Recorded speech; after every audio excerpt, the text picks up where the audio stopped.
If you're going to talk about performing arts programs, you have to deal with the programs that Nathan Kroll produced. You have to deal with the Martha Graham programs. You have to deal with the Pablo Casals master class. He was indeed a force. It was Nathan Kroll that produced all of these great performing arts shows from the late 60s on through the 80s.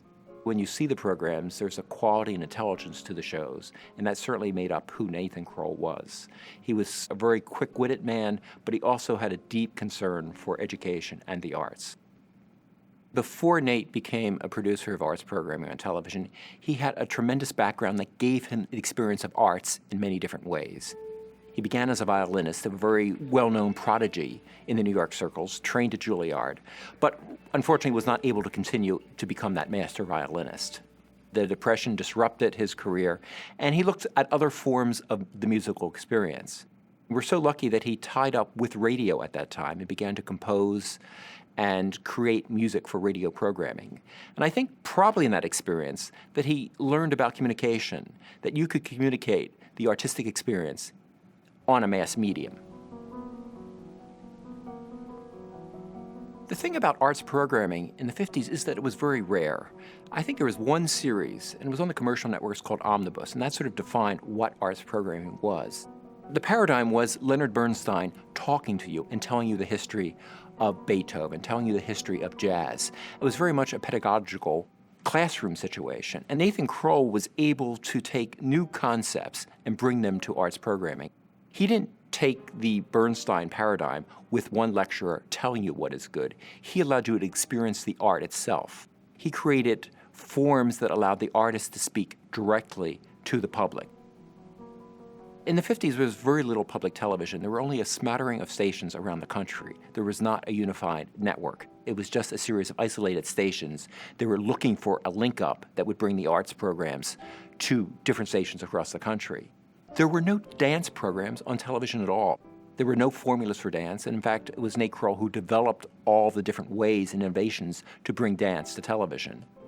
So Nate Kroll, in developing the dance program, also helped create that network, helped foster the idea of not just localized programs for one community, but the idea of having national programs that an audience could experience art at its highest level. Before Nate, television was a live experience, and it was really experienced more in the medium shot. You really couldn't go to the close-up that much in live television. But Nate always did his television programs on film, very much thinking in cinematic terms.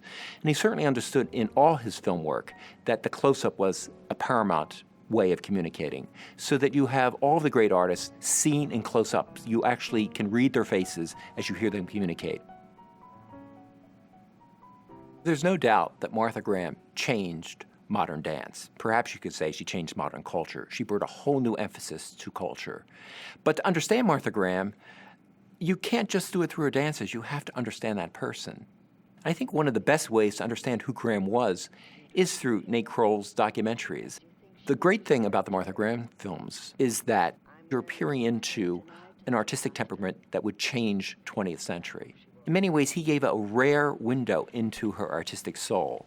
And then there comes a moment when she looks at you in the mirror and you realize that she's looking at you and recognizing you as herself.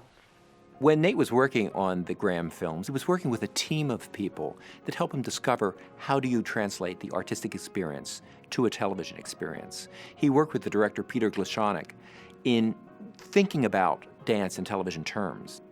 It was a collaborative effort between Nate, Peter, and Martha that resulted in two very remarkable documents of dance, A Dancer's World and Appalachian Spring. You could see that they all worked together. It was not just the vision of one person. It was not just Martha Graham or Nate Kroll, but it was all three working together to come up with something that was transcended their own individual vision. In the late 50s, they were very much confined by the technology. Nate was using a single film camera. It was rather laborious. They only could do bits and pieces of the dance. But the way the finished product turned out, it was almost as if Nate was working with video technology of the 70s. He shot dance very much like dance in America would shoot dance 20 years afterwards. He laid down the formula. His artful mixture of both close-ups and medium shots allowed the viewer to experience dance on a whole different level. a closer experience for the television viewer. You didn't see it the way you saw on stage. You didn't see it in one full, long shot, but you saw both close-up and medium shot, and that gave you the experience. Very interesting, especially for the Martha Graham dances, that the Noguchi sets were so important. You never really saw the set in its entirety, but you saw different elements of it, and I think that created a whole new experience for seeing Graham both in space, but also part of her own environment, too. If you go up, you have to go up in spite of the piano. Otherwise, it's something that it's not free, not music, what the music intends. Now, the thing about the masterclass is that it's astounding in the early 60s, the idea of putting 25 different programs on Pablo Casals onto television. I mean, no one ever thought about taking it serious and making it on the artistic experience. Very well, continue. It was just a great concept, but you can really see that you're in the very beginning of public television, that any ideas were possible in those early days. The artistic process is not just a 90-minute special, but it exists over time, and Nate Kroll was able to create that form and bring you into a master class as it unfolded over time.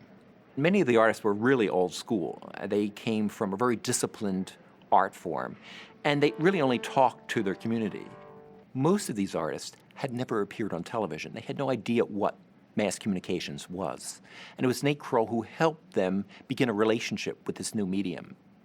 Nate, working with a Martha Graham or a Heifetz, allowed them to communicate to a much larger audience, but he also gave them the ability to do that.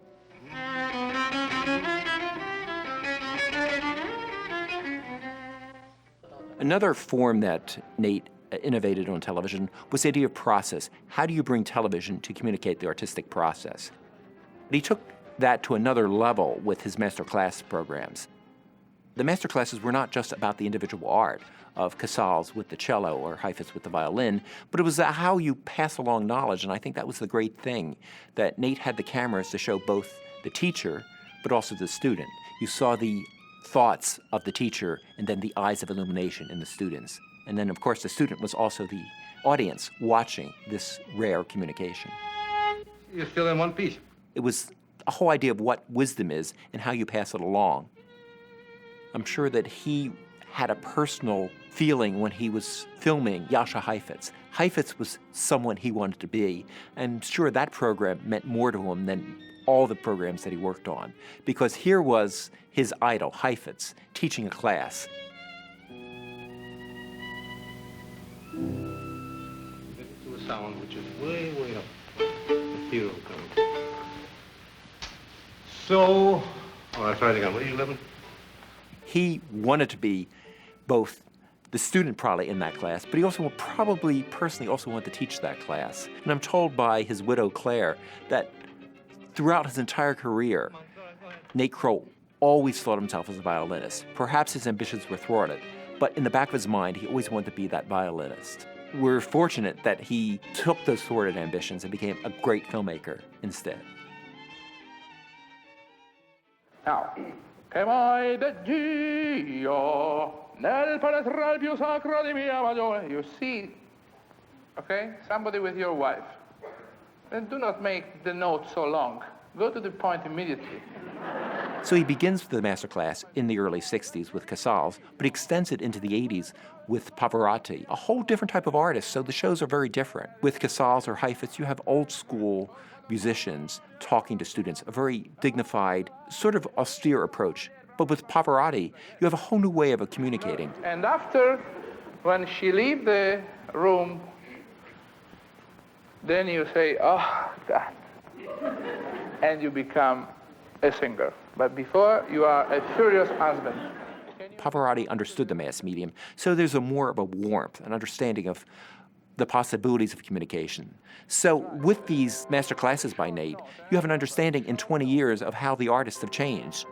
And that really shows how television influenced the arts, that you really can't just be standoffish, a cultural elite with television. You have to be more engaging. Certainly Pavarotti and a lot of the artists who have come afterwards understood that. In 1964, Nate produced The Guns of August, which was a whole new direction for him. He decided to adapt Barbara Tuchman's book, to the feature film. It was an anniversary of World War I, and he wanted to do something that would bring a new knowledge or understanding to the war. And he also showed that he never wanted to remain static. We think of Nate's work for the arts documentary, but Nate could work in documentary form no matter what. In the late 50s, Bell Telephone Hour began as a variety series. For the most part, it was performances on the stage, very much like live television. But in the mid-60s, they decided to change the formula and create documentaries on film. Nate brought his own understanding of the artistic process to these documentaries. And again, you went into the mind of the artist. You went into the minds of George Zell. You went into the minds of Benjamin Britten. Nate not only dealt with a more adult audience, but he could also deal with a family audience, and he could bring kids into the artistic experience.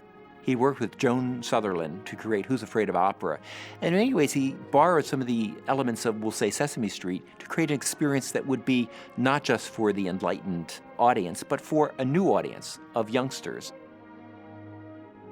I played the part of Philine, the star of a troupe of traveling players. We've stopped here on the way to a performance. Hey, look what's coming! Gypsies! That was the essence of Nate Kroll, that he was able to take the best of Western civilization, whether it be art, music, and bring that experience to the living rooms across America. He was not the type of filmmaker who just threw his copies in a drawer. He was very concerned about how he would pass on his own legacy to future generations of art lovers. Nate's foresight allowed us to enjoy his programming.